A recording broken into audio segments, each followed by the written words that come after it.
तो भाई लोग कैसे हो। आज मैं आप लोग के सामने फिर राम रहीम की स्टोरी लेके आया हूँ। राम रहीम और भयानक शैतान। चलिए कहानी स्टार्ट करते हैं। एक रात जब राम रहीम अपने अपने बिस्तरों पर गहरी नींद सोए हुए थे तो अचानक रहीम का शरीर छटपटाने लगा। फिर वह भयानक ढंग से चीखता हुआ उठ बैठा। राम भैया। रहीम क्या हुआ तुम्हें, तुम चीखे क्यों थे? रहीम मेरे भाई क्या हुआ तुम्हें? तभी धड़ाक। उफ, मैं तुम्हें जिंदा नहीं छोड़ूंगा सुअर। यह तुम क्या बक रहे हो? कहीं तुम्हारे सर पर कोई भूत तो सवार नहीं हो गया है? तुम ठीक कह रहे हो, मैं भूत ही हूँ, कालरा का भूत। हैं, कालरा का भूत? हाँ, मैं इस समय तुम्हारे मुंह बोले भाई के भीतर कालरा का भूत ही बोल रहा हूँ। लेकिन मैं तो तुम्हें जानता नहीं। भूल गए शैतान छोकरे, तुमने मुझे रामगढ़ की पहाड़ियों से गिराकर मारा था जब मैं मिलिट्री के सीक्रेट पेपर पड़ोसी मुल्क को हाथों बेचने जा रहा था। ओह, तो यह तुम हो। अब मैं तुम्हारी आवाज़ भी पहचान रहा हूँ। लेकिन तुम रहीम के शरीर में क्यों प्रवेश कर गए और मुझसे क्या चाहते हो? मैं तुमसे अपनी मौत का बदला लेना चाहता हूँ और मैं बदला लेकर ही रहूँगा। सुनो मिस्टर कालरा, अब भी मैं तुम्हें यह नेक सलाह दूंगा कि तुम रहीम का शरीर छोड़ दो और चुपचाप अपने भूतलोक में चले जाओ, वरना वरना क्या कर लेगा मूर्ख। देख, मैं तेरी हड्डियों का अभी चूरा बना देता हूँ। आह, रहीम में तो वह गजब की शक्ति आ गई है और मैं पूरी कोशिश करने के बावजूद भी इसके बंधनों से मुक्त नहीं हो पा रहा हूँ। क्या करूँ? हो गई ना सारी ताकत बेकार। यदि मैंने इसे मारने की कोशिश की तो कालरा के भूत का तो कुछ नहीं बिगड़ेगा, उल्टा रहीम को ही चोट लगेगी। तभी रहीम ने राम को हवा में उछाल दिया। लगता है अब हाथ पैर या सिर अवश्य टूटेंगे। धड़ाक। हाय, मर गया काम से। बहुत सख्त हड्डी के बने हो इसलिए अभी भी जान बाकी है। ओफ, जरा भी दिमाग काम नहीं कर रहा है और सारे शरीर में चींटियां सी रेंग रही है। रहीम, होश में आओ, मैं तुम्हारा भाई राम हूँ। इस दुष्ट शैतान कालरा की आत्मा को अपने शरीर से बाहर निकालो। जब तक मैं ना चाहूँ मुझे कोई रहीम के शरीर से बाहर नहीं निकाल सकता। छोड़ो मुझे और मैं इसके शरीर से तभी बाहर निकलूंगा जब तुम्हारे प्राण तुम्हारे शरीर से निकल जाएंगे। शीघ्र ही राम बेहोश होकर रहीम के हाथों में झूल गया। अब भी सांसें चल रही है। खैर, अभी इन्हें बंद किए देता हूँ। और हो सकता था रहीम राम के प्राण ही ले लेता कि तभी उसके इर्द गिर्द नीले रंग का धुआं तेजी के साथ उठने लगा। ओह, यह क्या? राम रहीम को छोड़कर यहाँ से चले जाओ कालरा, वरना तुम्हारे अंजाम बहुत बुरा होगा। लेकिन तुम कौन हो? मैं जो कोई भी हूँ, तुम्हें उससे कोई मतलब नहीं होना चाहिए। केवल मेरे आदेश का पालन करो। मैं भूत हूँ और एक भूत को अंजाम नहीं भुगतना पड़ता। मैं कहता हूँ जल्दी करो, वरना तुम्हारे इर्द गिर्द फैलने वाला धुआं तुम्हें भूत लोक में भी नहीं जाने देगा। तुम मुझे कोरी धमकी दे रहे हो? मैं तू आह नहीं। उफ, यह मुझे क्या हो रहा है? मेरा दम क्यों घुटा जा रहा है? अब तुम खुद ही रहीम को छोड़कर भागोगे। हाँ हाँ, अब मुझे इस शरीर को छोड़ना ही होगा। मुझे बहुत कष्ट हो रहा है। मैं जा रहा हूँ अजनबी दुश्मन, लेकिन याद रखना तुम राम को मेरे हाथों मरने से नहीं बचा पाओगे। कालरा की आत्मा के बाहर निकलते ही रहीम भी बेहोश होकर फर्श पर गिर पड़ा। तभी वहां एक एक आंख का शैतान प्रकट हुआ, यानी कलयुग का भगवान फोमांचू। दोनों बेहोश है, इन्हें होश में लाना होगा। फोमांचू ने पहले उन दोनों को बारी बारी उनके बिस्तर पर लेटाया, फिर जेब से एक शीशी निकालकर बारी बारी से उन्हें सूंघा दी।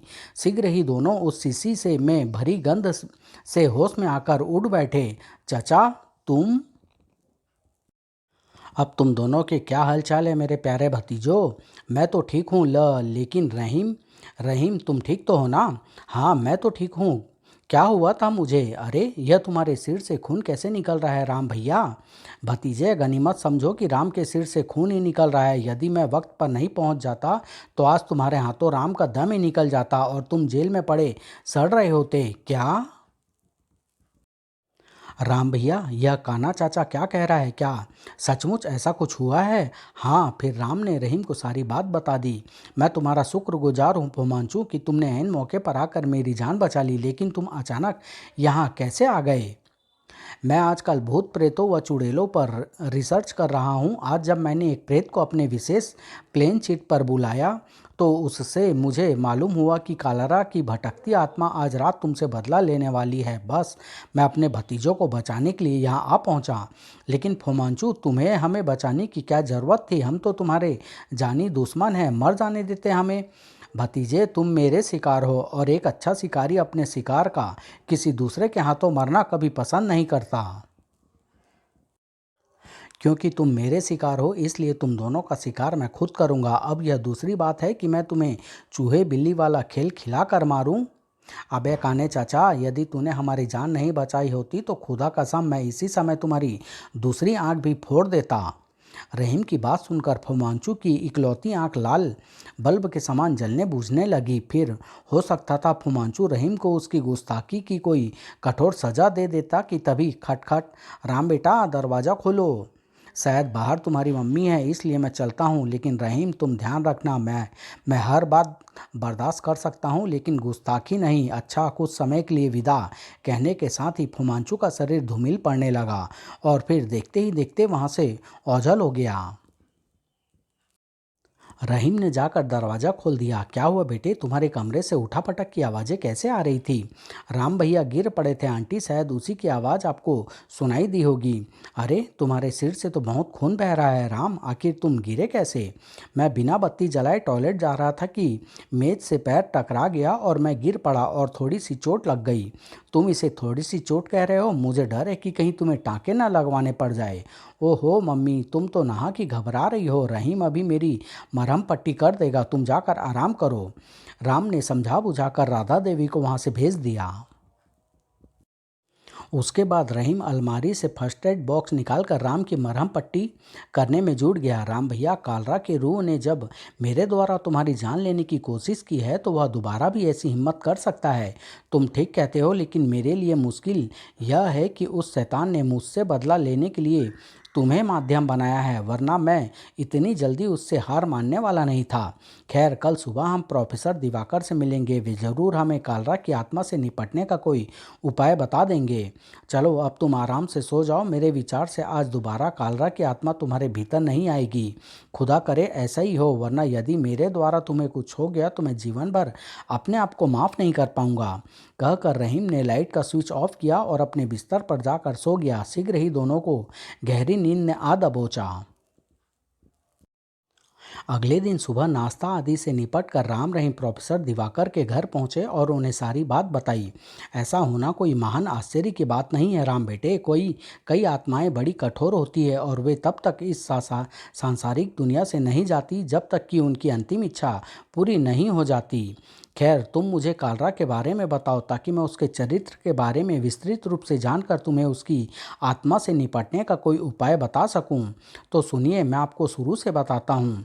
कहकर राम ने बताना आरंभ किया। एक दिन चीफ अंकल मुखर्जी ने रहीम को और मुझे बुलाकर बताया कि गृह मंत्रालय से रक्षा संबंधी एक महत्वपूर्ण फाइल गायब हो गई है।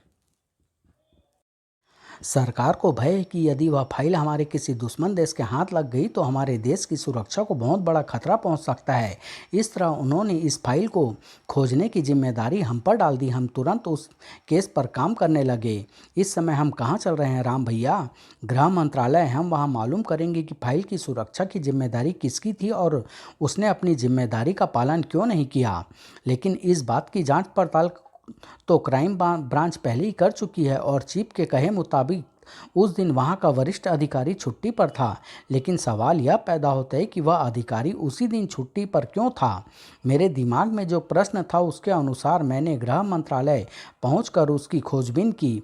ओ, I am from double secret service, यह रहा मेरा परिचय पत्र। ओह, कहो, मैं तुम्हारे लिए क्या कर सकता हूँ? मैं उसी काली फाइल के बारे में जानना चाहता हूँ जो कुछ दिन पहले आपकी अनुपस्थिति में आपके स्ट्रांग रूम से चोरी हुई थी। लेकिन उसके बारे में मैं अपना बयान क्राइम ब्रांच के अधिकारियों को पहले ही दे चुका हूँ। मैं जानता हूँ, लेकिन मैं आपका बयान एक बार फिर आपके मुख से सुनना चाहता हूँ। सॉरी, मेरे पास बार बार बयान देने का समय नहीं है। वह अधिकारी काफ़ी देर तक मुझे टालता रहा, तब मैंने अंधेरे में एक तीर छोड़ा। सुनिए मिस्टर सक्सेना, मैं जान चुका हूँ कि वह फाइल स्ट्रांग रूम से आपकी अनुपस्थिति में गायब नहीं हुई है। बल्कि एक दिन पहले ही आपने स्वयं उस फाइल की चोरी की है और यह काम आपको एक ज़बरदस्त दबाव में आकर करना पड़ा है। मैं तो अब आपसे केवल यह जानना चाहता हूँ कि आप पर फाइल को चोरी करने के लिए किस प्रकार का दबाव डाला गया था और वह फाइल आपको आपने किसको दी है? मैं नहीं नहीं। अंधेरे में छोड़ा गया तीर बिल्कुल फिट बैठा। देखिए मिस्टर सक्सेना, यदि आपने मुझे सब कुछ सच सच बता दिया तो मैं आपसे वादा करता हूँ कि यह राज केवल हम दोनों तक ही सीमित रहेगा। यस मिस्टर सक्सेना, आप सच सच बता दीजिए, निश्चिंत रहिए, हमारे रहते आपका बाल भी बांका नहीं होगा।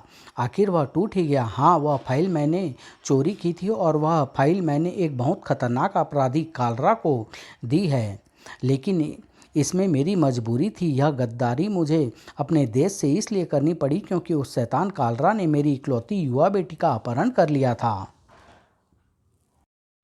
और मुझे धमकी दी थी कि यदि मैंने ब्लैक फाइल उसके हवाले नहीं की तो वह और उसके तमाम साथी मेरी बेटी की इज्जत लूट लेंगे। ओह, कालरा इस समय कहाँ मिलेगा? इस समय वह कहाँ मिलेगा यह तो मुझे नहीं मालूम, लेकिन वह कल टीकमगढ़ की पहाड़ियों पर दुश्मन देश के किसी बड़े अफसर से उस फाइल का सौदा करने के लिए अवश्य जाएगा। धन्यवाद मिस्टर सक्सेना। चलो रहीम, मैंने उसी रात टीकमगढ़ की पहाड़ी को सीक्रेट सर्विस के आदमियों से घिरवा दिया। ध्यान रहे, जब तक मेरी ओर से कोई सिग्नल न मिले आप लोगों को हरकत में नहीं आना है। ठीक है मिस्टर राम, हम आपके संकेत का इंतजार करेंगे। अगले दिन लगभग 11 बजे कालरा टीकमगढ़ की पहाड़ियों के ऊपर पहुंचा। शायद वही कालरा है। हाँ, मैं उसको फोटो सीक्रेट फाइल में देख चुका हूँ। जल्दी ही एक हेलीकॉप्टर आकाश में मंडराया और कालरा जेब से सफ़ेद रुमाल निकाल कर उसे कोई संकेत देने लगा। जल्दी ही हेलीकॉप्टर नीचे उतर आया और उसमें से 4 व्यक्ति नीचे उतरे। मैं उन्हें पहचानता था, वे हमारे पड़ोसी देश के मिलिट्री ऑफिसर थे। हेलो मिस्टर कालरा, क्या हमारा काम हुआ? बिल्कुल हुआ, फाइल इस बैग में है, लेकिन यह बैग मैं तभी तुम्हारे हवाले करूंगा जब तुम मेरी मुंह मांगी रकम मेरे हवाले करोगे। तुम्हारी मुंह मांगी रकम इस बैग में है।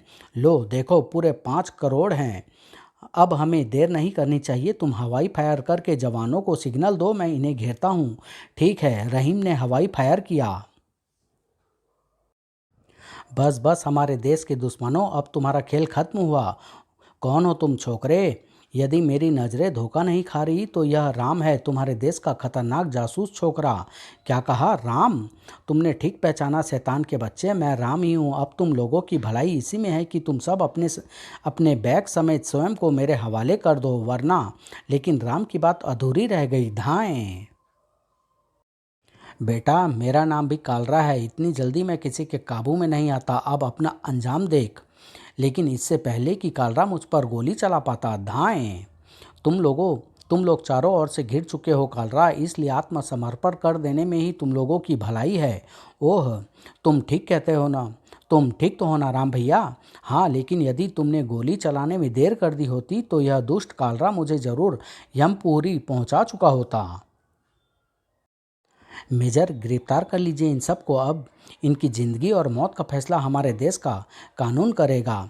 दुश्मन देश के चारों मिलिट्री ऑफिसर्स को गिरफ्तार कर लिया गया। कालरा और उनके बैग बैग भी फाइल और रुपये समेत हमने कब्जे में ले लिए थे, लेकिन तभी मौका पाकर कालरा भाग निकला।